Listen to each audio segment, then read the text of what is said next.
One of the most profound experiences of my life.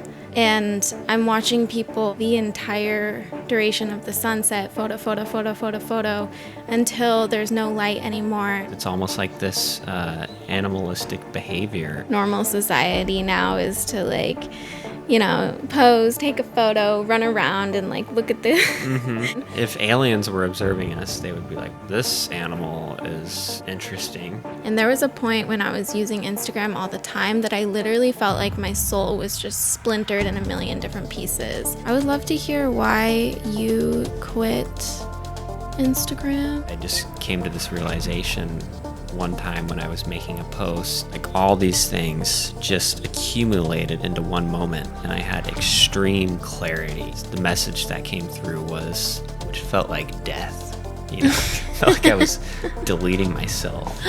And then even when you go through I don't know if anybody's done this, but when you try to delete your Instagram, it's like, there's also one more app, the final app that we haven't mentioned yet, but it is sort of a problem. Hey guys, welcome to the Conscious Flow podcast. We're your hosts, Marley and Kevin. Hey guys, it's a little backwards today. Usually he does the intro.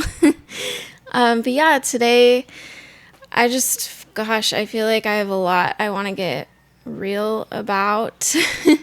And I guess to get started, I've been taking another break off my phone, and it's just been a roller coaster of trying to be on social media and then pulling back, and then trying to be on social media and then being like, this isn't working.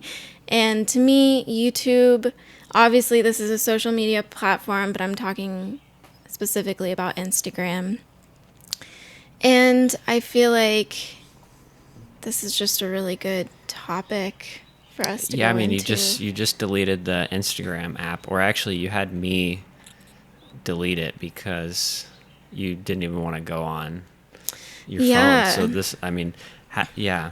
what brings somebody to this point where they just all of a sudden delete Instagram? I mean, isn't it supposed to be something that keeps everybody connected? Why would you want to delete it? That's a good question. Well, for me, it was more of a feeling. I really make all of my decisions based off of how I feel more than anything. I feel like I can look up any sort of scientific background to a lot of different things, and it could tell me two opposing sides, I guess. There's studies that show one side of one thing and the other side of the other thing, you know what I mean? And so I really try to make my choices based off of how I feel. And that being said, there's also a lot of studies and podcasts that we've been recently listening to about dopamine hits and how Instagram is not just Instagram, other social media platforms too, but they're made to be addictive and to give you that dopamine hit.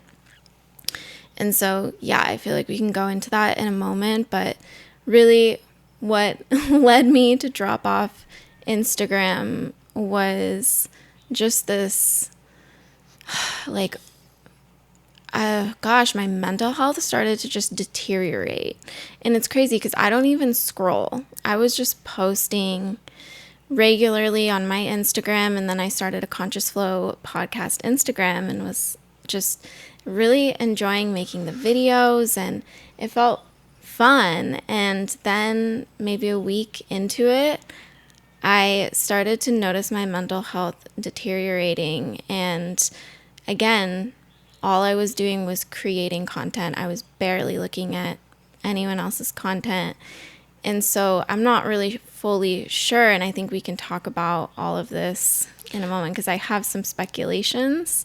Yeah, and I can also get into why I deleted my Instagram 8 years ago. Mm-hmm. Yeah, so there's a lot here, but the main thing was I was just spiraling into this almost like depressive state and questioning my life and just like, oh my gosh, I hate my life right now. And why do I feel this way? It doesn't even make sense. Where I've been creating my dream life and I'm in like a beautiful place and living a really good life. And why do I feel like I hate my life right now? And it felt like this kind of like chemical imbalance more than anything, where I was like, okay, something is going on physiologically in me. And it started when I started using my phone and using social media regularly again after not using it for a while. And yeah, this has been like an ongoing pattern of trying to do social media and then my mental health deteriorating and then hopping off. So. And then once you feel better from the social media, then you kind of hop back on it. I mean, because I kind of witness that cycle. Yeah, and I'm like, well, I guess I think, oh, I'm stable again. I can handle it. Why, like, how could that make me spiral, you know? And so, see, even right now, this is another thing, is like clearing my throat.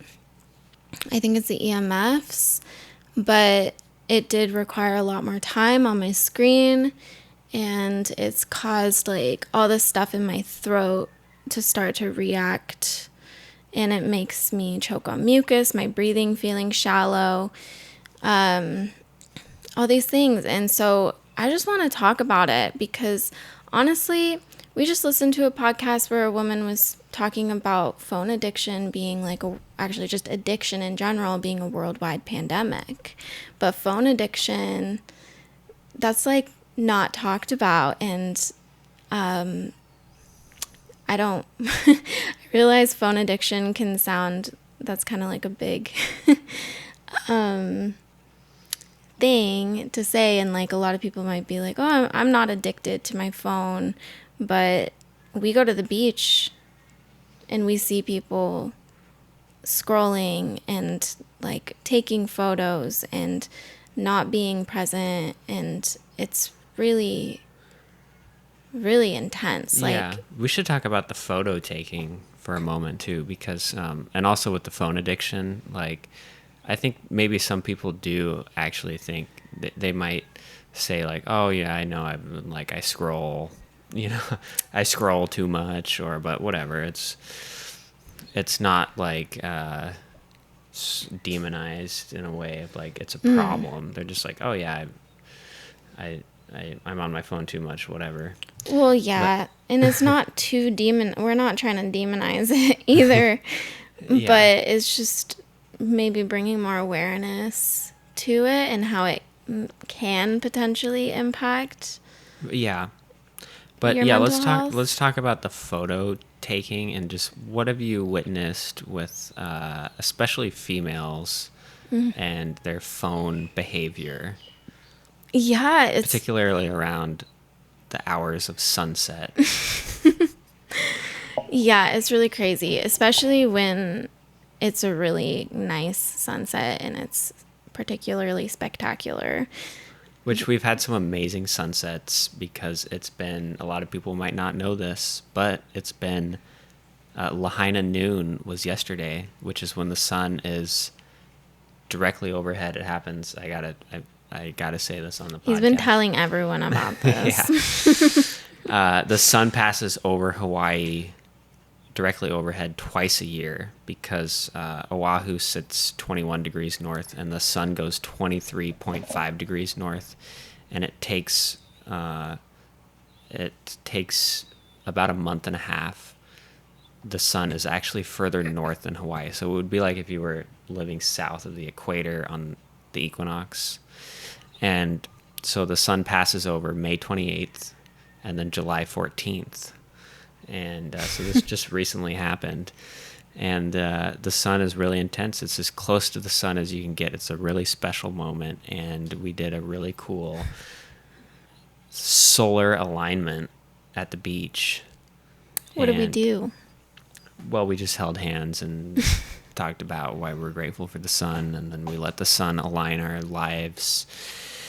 And it was powerful. And we just laid under the sun and held hands, and Yeah, and so it was sweet. the reason I'm saying this is because these Lahaina noons actually make the sunsets really spectacular, because the sun is at its brightest, kind of. And so the sunsets have been crazy. So this makes people take their phones out. And so, Marley, what have you witnessed? Well, it already is a thing in especially the more touristy areas. Every sunset, phones are out. But yeah, lately it's been kind of all over all the beaches. And yeah, it's just been mostly younger women. And I'm not trying to like call people out here, but I'm just like, well, like we're talking like observing 13 to maybe 17. Yeah, or well, like- 13, I would or say to 19. 13 to 25. Yeah, it's hard to tell. Honestly, there's some like families though that there's a lot of families that are like older adults that are doing it too. But yeah, I would say like women will kind of like gather maybe in twos or threes, and they're just taking photos in their bikini, and they're just like, posing and doing the whole. And, like, no, again, I don't want to just straight judge that particular person, but it's like to see multiple sets of people doing, like women in particular, but, groups of people all just like photographing. And there is literally the most epic sunset I've ever seen in front of me. And I'm just like sitting there on the beach, just like taking it in. Like, this is one of the most profound experiences of my life.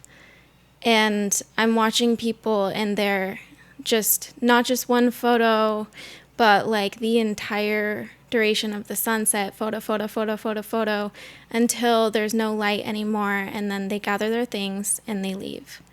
And this is like so many people doing this, and to me, I'm like, is this just the state of humanity right now? Like, Yeah. just this like addiction to these likes and comments and photographing yourself in a certain way. And like the woman we listened to on a podcast about social media, she was talking about how it can cause body dysmorphia for especially young people.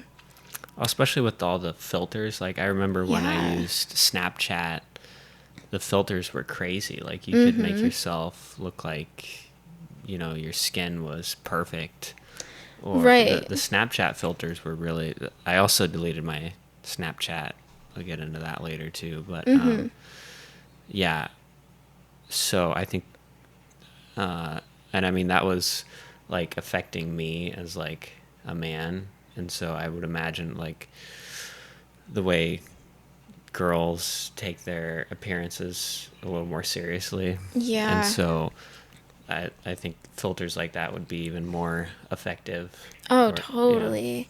And then I'm thinking of AI and how we can ask AI to take a photo of us. And this, I mean, we do this for our thumbnails and stuff. Yeah. Top secret I'm not information. going to pretend that we're not using AI. AI makes our thumbnails. Yeah, and part of it is like it's just easier. I'm not trying to use I don't know how I feel about we AI. would probably have to hire a AI thumbnail person, which I think An AI thumbnail person. Oh, sorry, no. we would have to. Well, we could hire someone to put the prompts in to make. But no, I think this used to be more popular before AI. This probably took away some jobs. People probably used to make thumbnails for a living, Oh, that sucks. And then now it's it's literally so easy.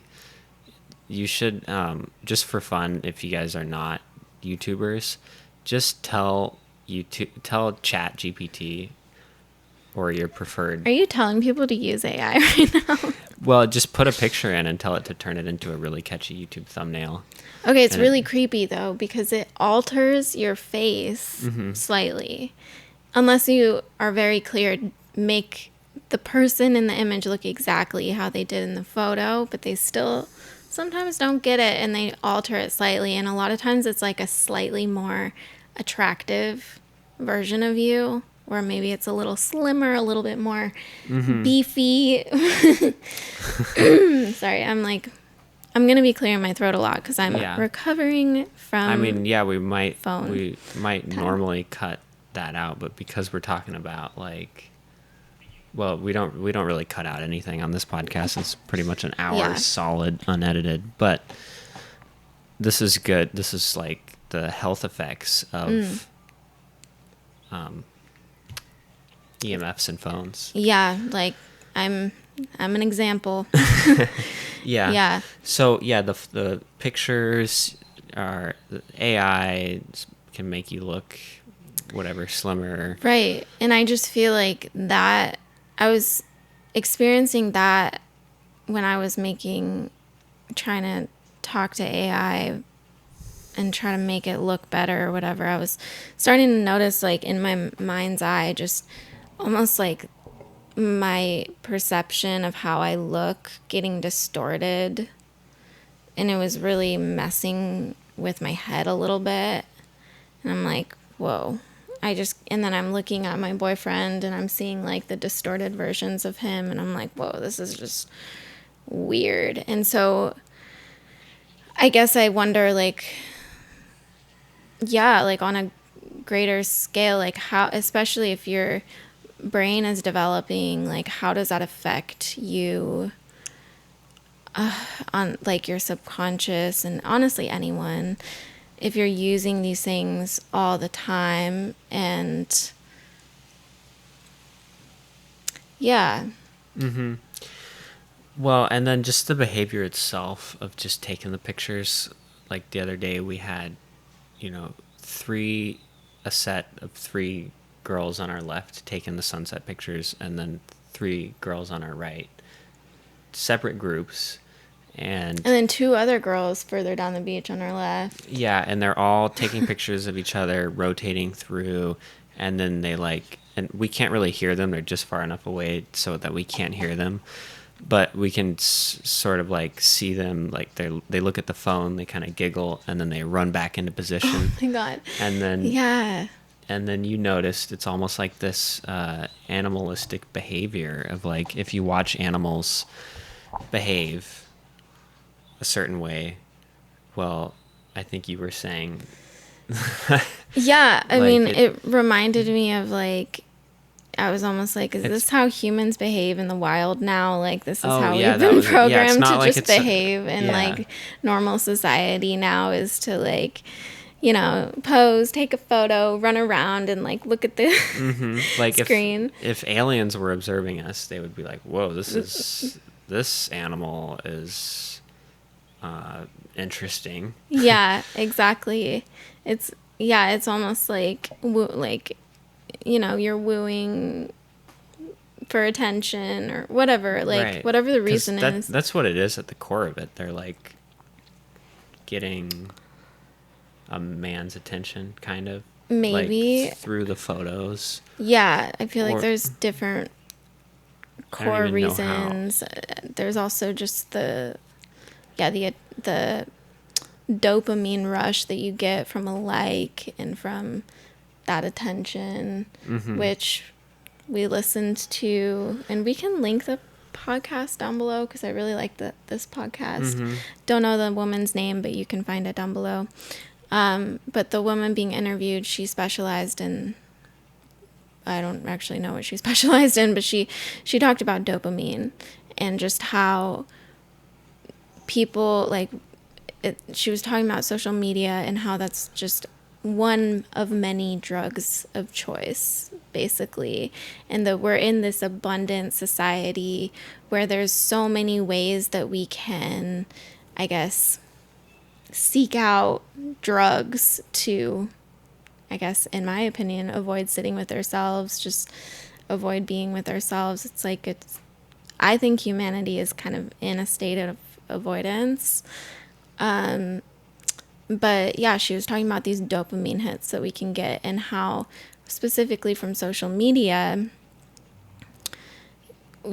just the scrolling and the looking and the likes and all of that, you get these hits of dopamine, and it's an unnatural hit, and it kind of like sparks, I guess it spikes the dopamine in your body, and then your body stops producing the same amount of dopamine. Is that right?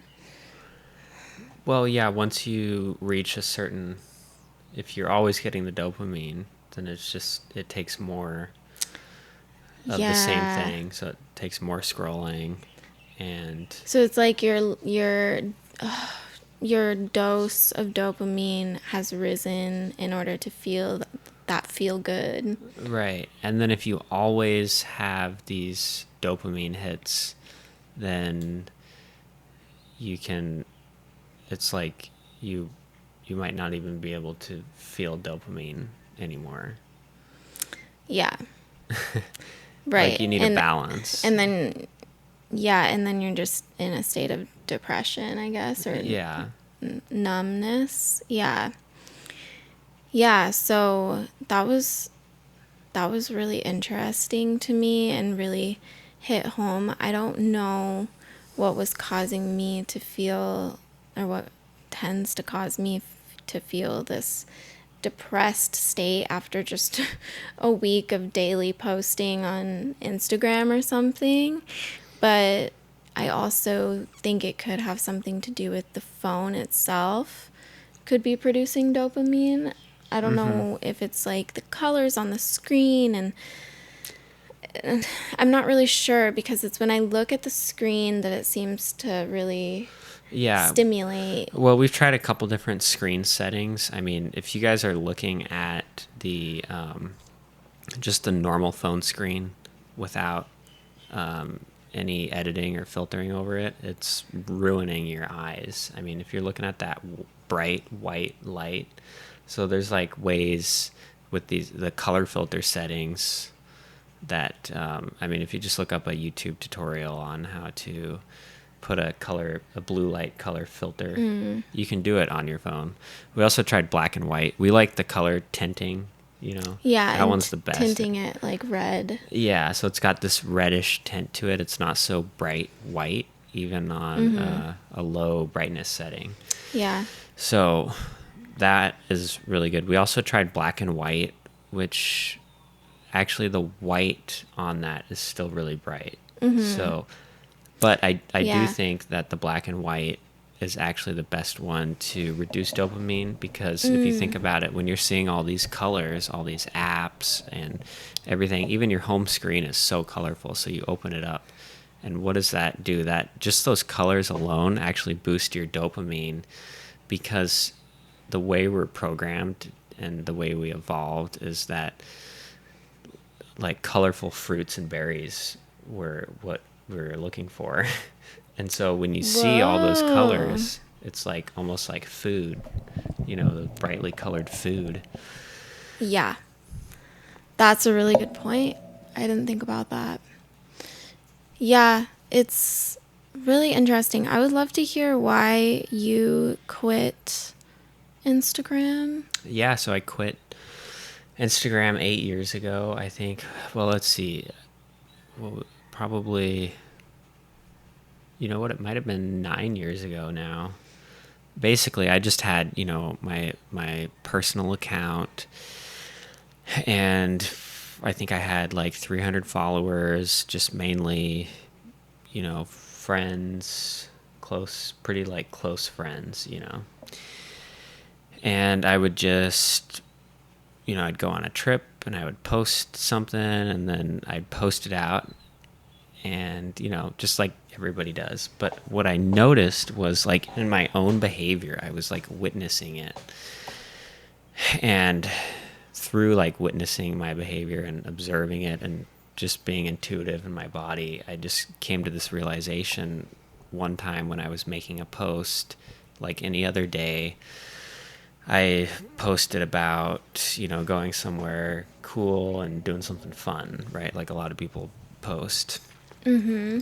And I was at work on my lunch break, and I made one post, and I was just, trying to find the right things to say and the right pictures to choose on this little post that 300 of my friends are going to see. And I think I ended up spending like 15 to 20 minutes on this one post. And then when it was uploaded, I would check back and I'd be like, okay, who liked this? Who commented?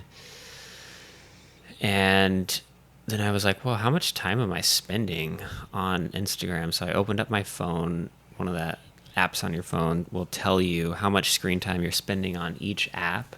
Oh, I didn't know that. Yeah, you can look at that. And so it said my average Instagram usage was 2.5 hours a day. And that kind of shocked me because I would make maybe one post every few days, but then I would scroll through other people's feed. And so that was just a little shocking. But I think what I really didn't like about it was once things were posted, I would just kind of scroll through and see who liked it. And I'm just like, this is such a weird behavior. Mm-hmm. And then sometimes I would delete a post and then I'd be like, well, that was a half an hour totally wasted. Right. Another thing I think that probably threw it over the edge, I'm remembering now, I would actually I would want to go somewhere cool just so I could take a picture to post on my Instagram, especially if I hadn't posted for a while. I was like, man, I got to show people that I'm doing cool stuff, like Kevin is, doing it. Mm-hmm.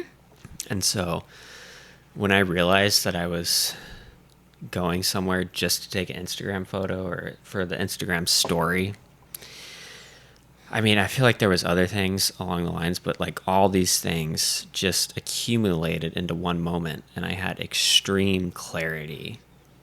And the message that came through was, I need to not only delete the app, but delete my account, which felt like death. Felt like I was deleting myself. And then even when you go through I don't know if anybody's done this, but when you try to delete your Instagram, it's like, are you sure you want to delete it? Oh my God. And then it's another message. It's like, we recommend you delete it temporarily, and then it'll come back in 30 days. And it's like, this is the most popular thing. People delete it for 30 days. It says that. Are you serious? Yeah.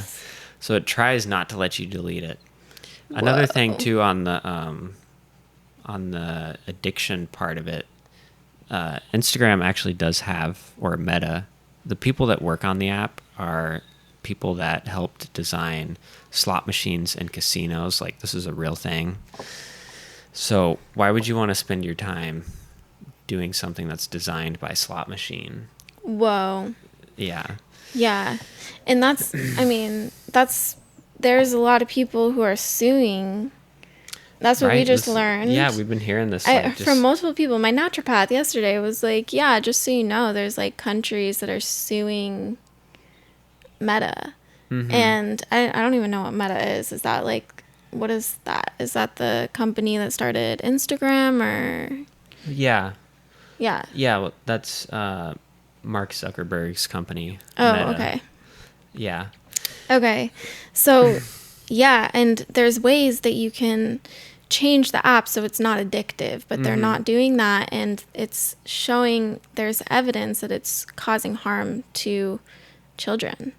Yeah. And in a lot of ways, mental health, and there's a lot of different pieces to it. Right. But well, I want to get into that, but just to finish my deletion process is just that, my life improved a lot after I deleted my Instagram. I almost can't even describe it. It's just a weight lifted, and I felt not like I needed to show anybody that I'm doing something. Even one of my friend's moms was like, Kevin, I haven't seen you post anything. We thought something happened to you, or you know. Oh my gosh. Yeah. And so, but I want to mention like maybe the what's the thing that's maybe gotten me to go back on Instagram, and probably the one thing that is like had me question, did I make the right decision? Should I have Instagram? I think the one thing that keeps coming back is like, well, there's, you know, really cool people on Instagram, and you can stay connected with these people. And so you might be totally missing out on certain social scenes because, you know, you can find out about stuff on Instagram that's like in-person stuff, and then you go and you're seeing people. Yeah. And so that's kind of an argument of like, well, if you're not on Instagram, then you're basically removed from almost everything. But I've actually been able to not let that like get me back on Instagram. And one of the ways I've done that, because I think it's good not to be on it, one of the ways I've done that is just, you know, just thought about, well, why would I go on an app to try to stay more connected with people out? Like, why not just go outside and talk to somebody, you know? Yes. Like, just talk to people. Like, that is an option. You can go outside and you can talk to real people. So that's my spiel on that. Yeah. And but now let's talk about the lawsuits. well, gosh, I think the longer, there's so much to it. Like, one piece is exactly that, is that when you're on social media and it almost like feels like you're interacting with people, right? It like you're getting that boost that you get when you're connecting with someone, but then to actually connect with people in person can feel more scary, especially the longer that you're relying on social media platforms or AI. I mean, this woman that we listened to was talking about people relying on AI as their connection to, like, they're talking to ChatGPT to have like emotional support and stuff. And so the problem with that is it gets scarier and scarier. And I know, because I've self-isolated a lot when I was going through it and really needing time to be by myself, and it was really important for me to be in my bubble. But also it started to get scarier to socialize, and I almost like forgot how to talk to people.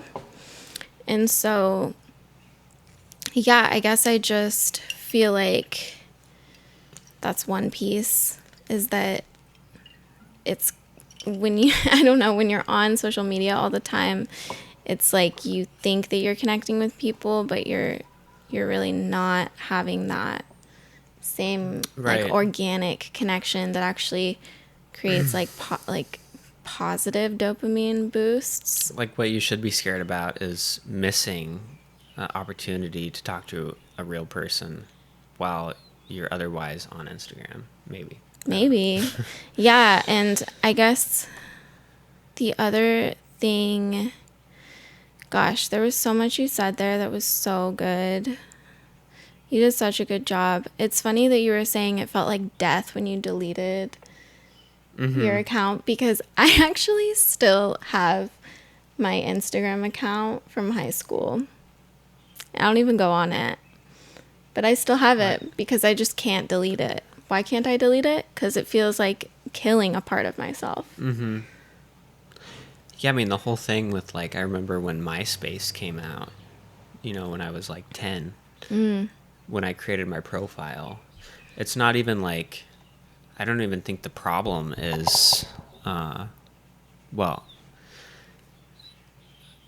like, it's not necessarily that it's Meta, Instagram, or Facebook, but it's like something in humans. It's like once we have like a profile online, and this is, maybe we can dive into like where this is coming from, but once we have a profile online, it's like this identity, and I think it clicks with something in our brain. And I think all that Meta's done is just, they've been able to identify this and just kind of tap into it, but like when I first created a MySpace, I was like, whoa, this is my profile, this is my online identity, this is like Kevin in digital form.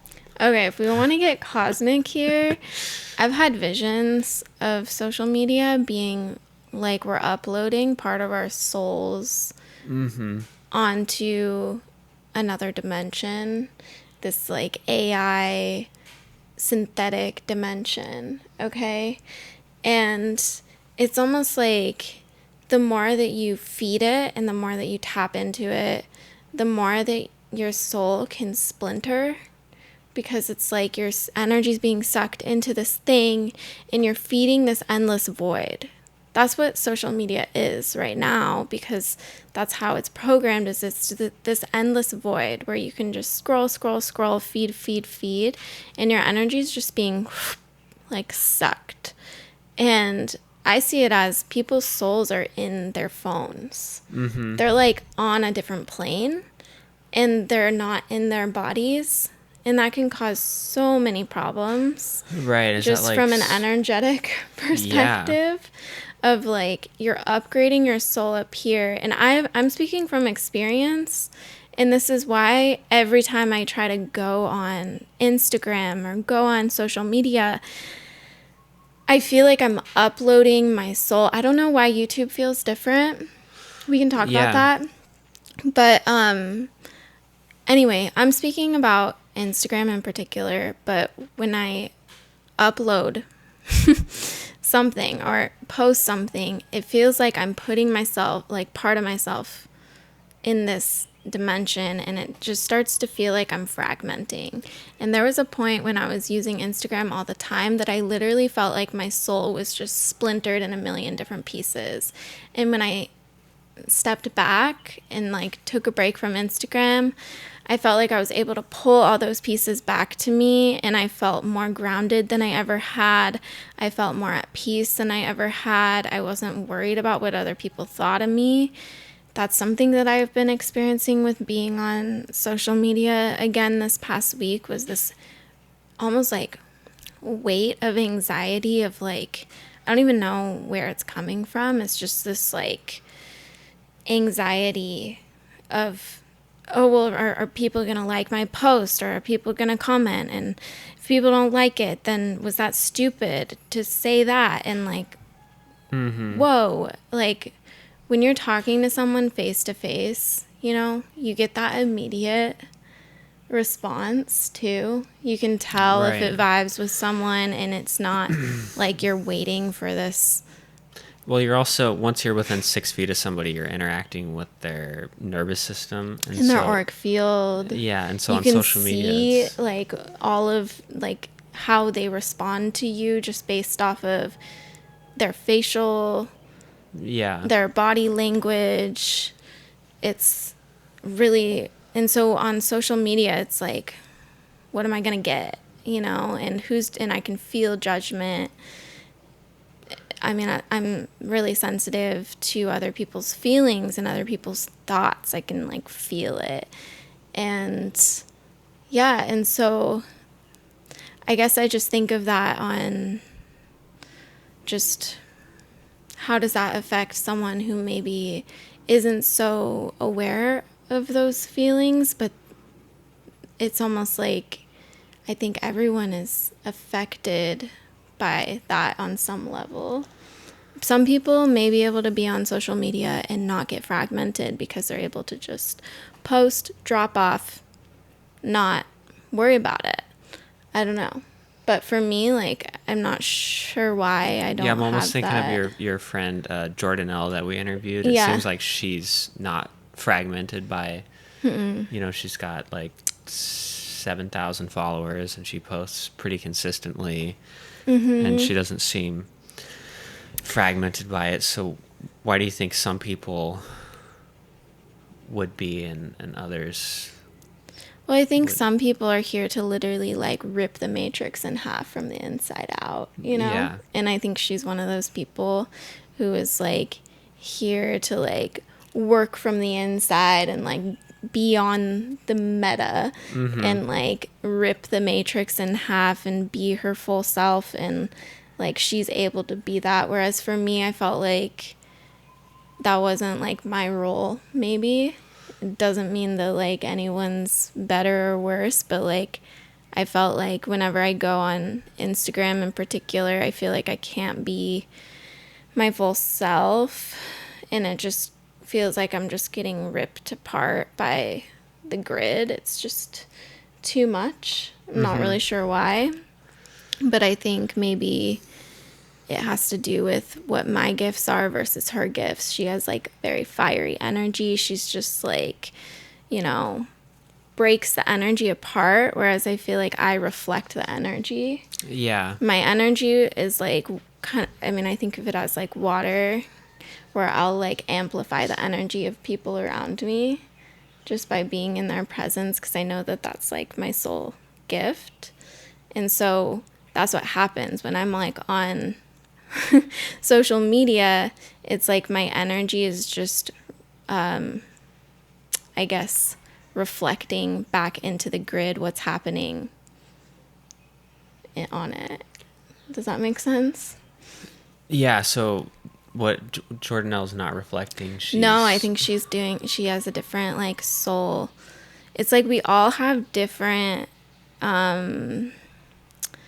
blueprints where we have like different roles in society, in the world, and that's all based off like we have different ways that our energy shows up, I guess. So I feel like she's not necessarily, yeah, she doesn't necessarily amplify people's energy like maybe mine does. I don't know, maybe she does, but just in a different way. And she has the ability to like be in the matrix and not get impacted by it in the same way. Like she can just alchemize it. Yeah, she's pretty unique. You guys should definitely check out the interview we did with her. Yeah, it's got one of our coolest thumbnails that AI made, because she talked about how Star Wars is real. Yeah, Star Wars is a documentary about what's actually happening. And so if you go down to the thumbnail, probably like 5 or so videos below this, it's one of our coolest thumbnails that AI made. But just the thumbnail, not the interview. The interview is real. Although, yeah, they've been talking about how you can make your own AI podcast, but why would you want to do that? It's not you can do appealing. that? I just heard that today on a podcast. Oh no. Yeah. But okay, I wanted to circle back to the soul fragmentation with social media. I think now what I experienced was maybe like a soul retrieval over the next few months after I those 9 years ago, after I deleted my account.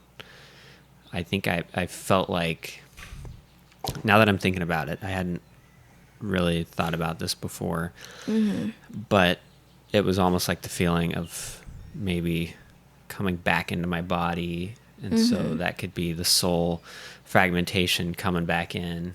Yeah. And I'm getting like a download right now, just that me and you, like our blueprints are kind of to be maybe living the life of what the new age humans are meant to live. We live a very clean lifestyle. We don't watch TV. We eat really healthy. Yeah, we literally have a permanent tapestry taped across our TV, which is right behind the camera. Yeah. And it's always there. It's a tapestry of an ocean view with windows opening up to a beach and an ocean view. And it's so beautiful to look at. It's like we have a water view, and I know some people put like a image of an ocean on their TV and leave it up, but then you're just looking at a screen.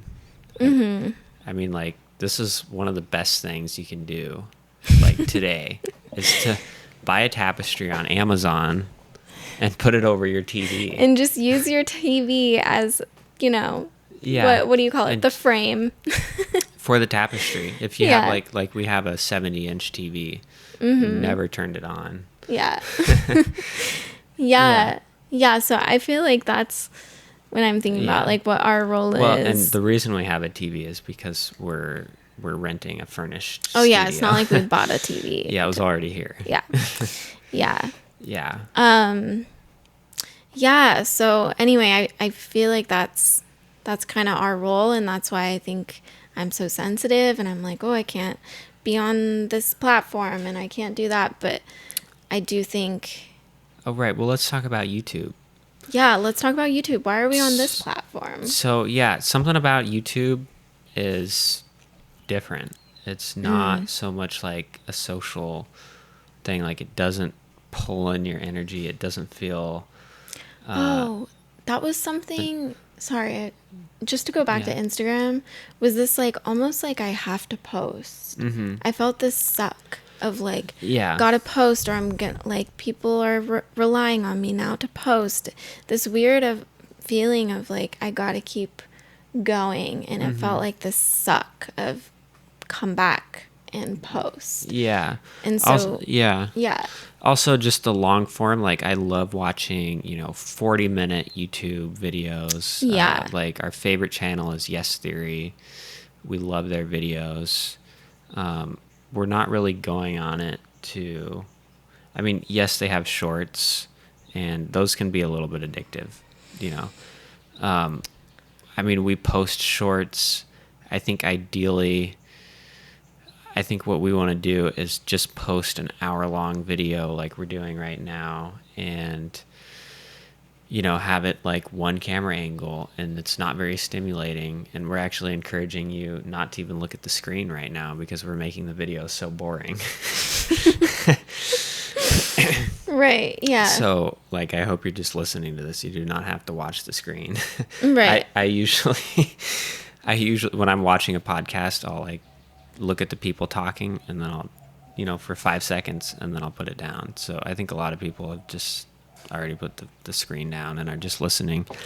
But that's like, I mean, well, we've talked about too, like when our podcast gets more popular, when we get more subscribers, we can probably hire an editor, and then we can have a couple camera angles.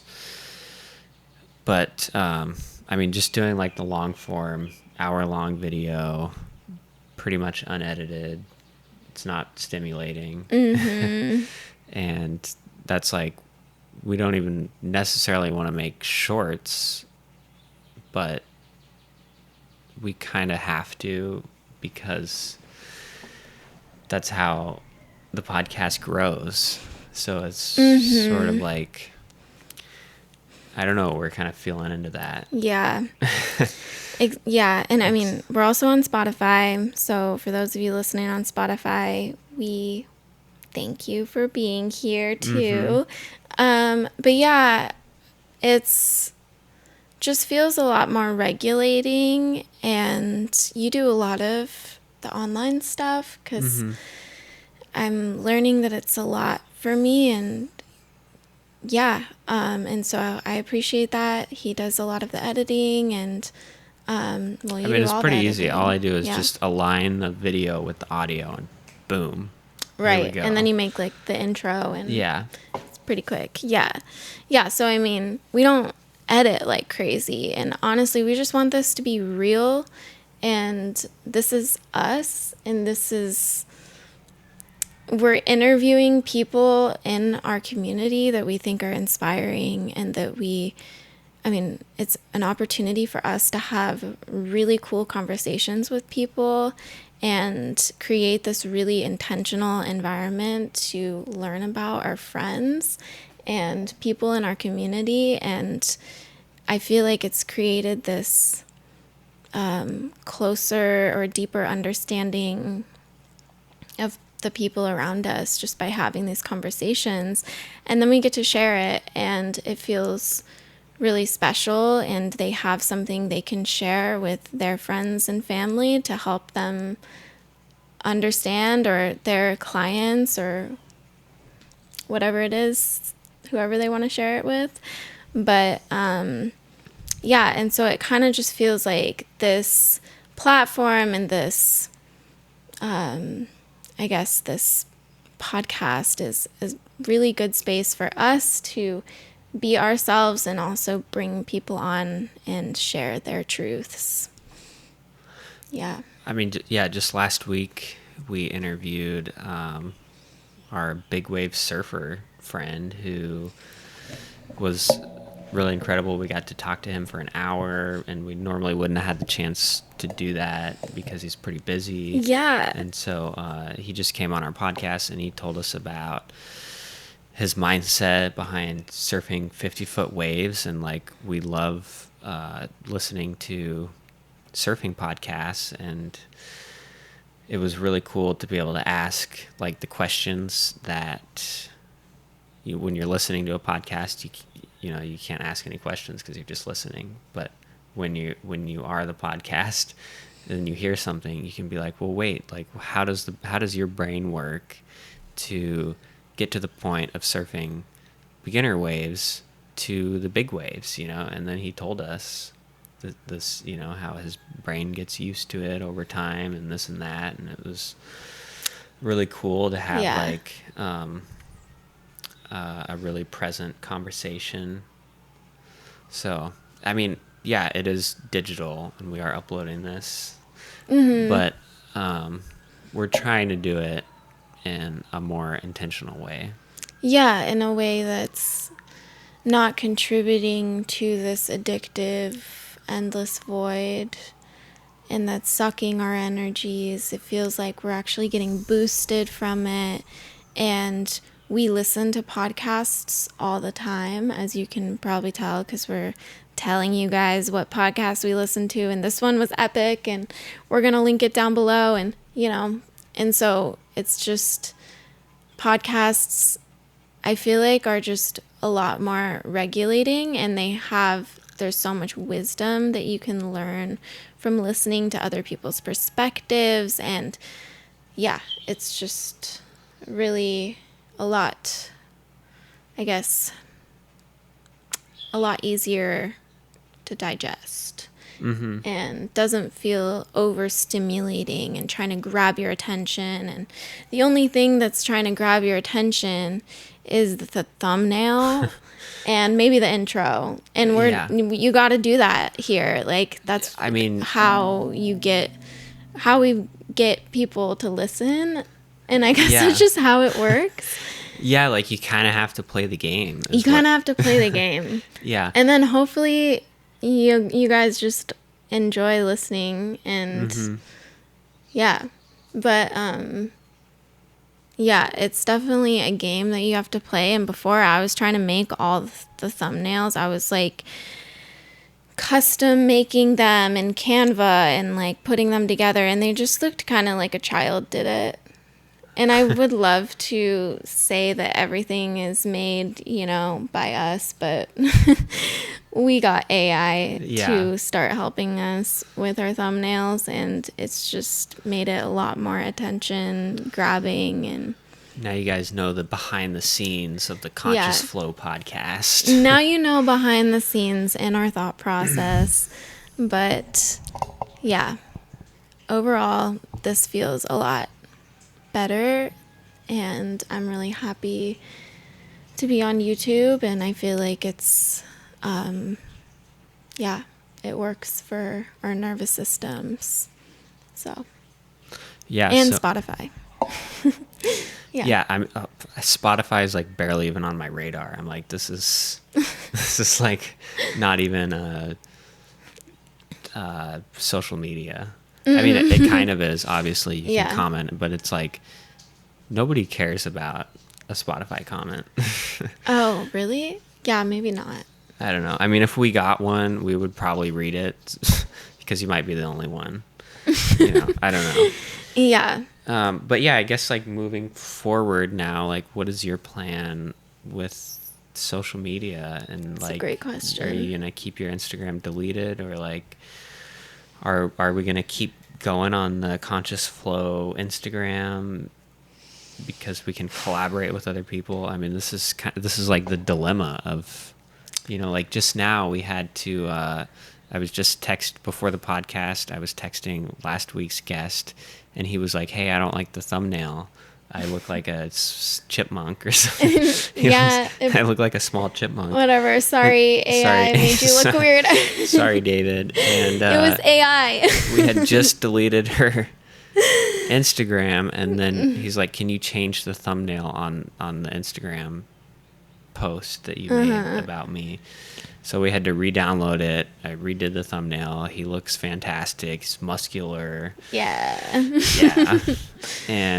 But this is just like the dilemma, and maybe, I don't know, people might be having a little bit of this dilemma, but they might think it's normal, but like this is like what we go through, and it's like for your business. Once your business is tied into social media, what do you do?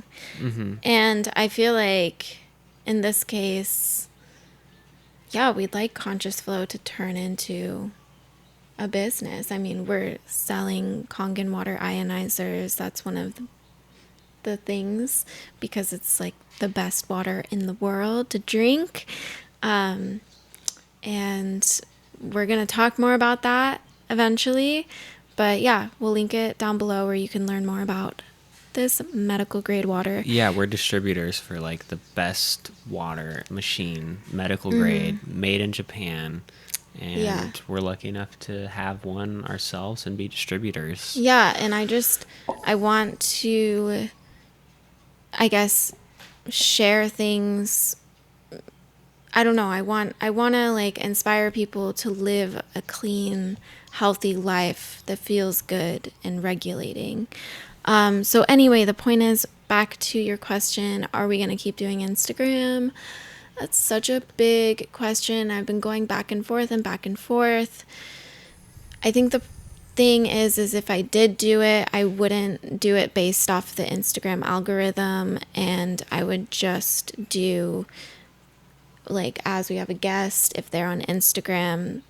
The thing is you can collaborate a post with them, and it's a way to connect with their following, and it's a way for your guest to share with their people, and so that's been like my excuse to maybe keep Instagram. But on the other hand, after everything we just talked about, I'm kind of like, do we just say F it and drop the Instagram and just do YouTube? Yeah. Well, and just, I mean, like, we're not here to like what are we trying to do here? Are we trying to... Well, I think that the reason we created the Instagram was so that when we interview somebody, we can kind of do a collab post with them, and then what? Then they follow our Instagram, but then what's the point of that? So, like, if we interview somebody, they could just share. Yeah. Like, we don't need to try to get people on Instagram and then people on YouTube, and so I think we just do YouTube. I think we just decided it on the podcast. Yeah. And after everything we talked about, I just feel like it would be energy sucking no matter however amount. I don't know why Instagram just has not vibed with me. Yeah. Okay, well, there's also one more app, a final app that we haven't mentioned yet, but it is sort of a problem. More so, I mean, I don't know if you'd call it social media, but the app is called Amazon.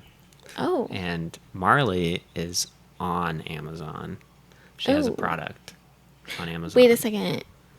What are you going to say about Amazon? Well, you're selling your book on Amazon. I'm selling my book there, yeah. And it's a problem. What's the problem with it? Because people are buying too many of them. No, I mean, the problem with Amazon is that, I mean, one problem, if you have like I don't really need to get into this, but this is just reminding me, now that we're talking about like the problem side of things. Yeah. But there are people like that have an Amazon addiction, and they keep ordering stuff, and like their doorstep is just full of boxes all the time. They're going into credit card debt. Or maybe they can just outright afford it, and they're just addicted to these boxes that are showing up. And then these poor delivery drivers go into the same house every day. Actually, no, they're getting job security. But anyway. What? Okay. The main point is, like, how do you feel about selling your memoir on Amazon? Yeah, I mean, I've gone back and forth about that too, Kevy. Gosh, these are big questions. I mean, I think ultimately my thought is that Amazon is out there. It's where people buy stuff. It's one of the most common places people will buy a book. I mean, yeah, I get so many useful things, like our dog collar, our mosquito zapper. Like, And I've tried to sell my book in stores. There's like no good bookstores on this island, and if I'm missing something, please comment below if you know of a really cool bookstore on Oahu. But yeah, I mean, we got other than Barnes and Noble, an Ala Moana, yeah, and so I went into Barnes and Noble to try to sell my book there. God, I remember. And they this. were like, okay, well, because you're already established on Amazon, we can't sell your book here unless you have like a huge kind of book following. Yeah, and I'm like, well, I'm doing this so that I can get a book following. Yeah, dude, it makes no sense. Oh man, it sucks. And I self-published completely because I wanted to own all the rights to my book. I didn't want, it's my baby. It's like what I've poured my heart and soul into. I didn't want someone else to be able to dictate what I did with my book. So I know we're going kind of over here, but I guess the point is it's complicated. I don't feel great about it. Yeah, no, that was totally crazy when the guy at Barnes & Noble, we're going in there, we're like trying to sell your book to Barnes & Noble, and he's like, oh, well, because you're on Amazon. I mean, he was nice. He's like, because you're on Amazon. I'm the competition. Yeah. I was like, dude, that makes no sense. Yeah. Why would you make somebody buy it on Amazon if it was right here in the store? But anyways, speaking of that, you guys can get Marley's book on Amazon today. It'll show up on your doorstep in 2 days, 2 to 3 days. Yay. What's the name of it? Before I Live, I Die. How I Overcame Fear of Death Through Past Life Healing. Yeah. By Mary Marley O'Neill. First name is Mary. But I go by Marley. Anyway. Yeah, she remembers some crazy past lives. Yeah. In this book. Yeah. Yeah, it was the darkest time of my life. Trigger warning. It's a pretty intense book. I go into really, really dark past life memories that I was having. Anyway, you can skip over the regressions, and it's a little bit of an easier read. The regressions are where I get dropped into the past life, and I kind of start off each part with a regression, and it's pretty intense, and so you can skip that too, and it's a little easier read. That's what I've been told by people who've read it. But otherwise, if you're just like wanting to learn more about past lives and you're not as sensitive to, gruesome past life memories potentially, then this could be a really good read for you. And it's just my experience of spontaneously remembering my past lives. Yeah, and I hope this podcast just brought some awareness, to maybe you can observe other people on their phones. It's pretty interesting. Yeah, like once you start to look, it's like, whoa, humanity is in a state of addiction. Yeah. Yeah. All right. Any closing remarks here before we end the pod? Yeah, well, just connect with nature. Yeah. That's neutralize those EMFs. I think our bodies can get physiologically addicted to EMFs because it's so stimulating. And so I would even consider take a break from your phone for a day. Does your body get anxious? Notice like if you're literally having physiological withdrawals, that's when you know that your body's addicted, and maybe jump in the ocean. Yeah, the ocean, like after I do editing or if we have to be on our phones for whatever reason, jumping in the ocean is like the best thing because the ocean has a negative charge. It neutralizes all the EMFs, is what we feel. Yeah, and lay in the grass, sit up against a tree, just like, get down on the ground, Yeah. kiss the earth. Yeah. Yeah, but mainly I would say jump in the ocean. Yeah, that's like the best way. Yeah. Yeah. All right. Well, we're going to go jump in the ocean here Yay. right after this podcast. So thanks for listening, guys. And we'll be releasing episodes every Sunday with interviews and just Marley and I talking. So definitely stay tuned next Sunday, 8 a.m. Hawaii Standard Time. Peace. Aloha.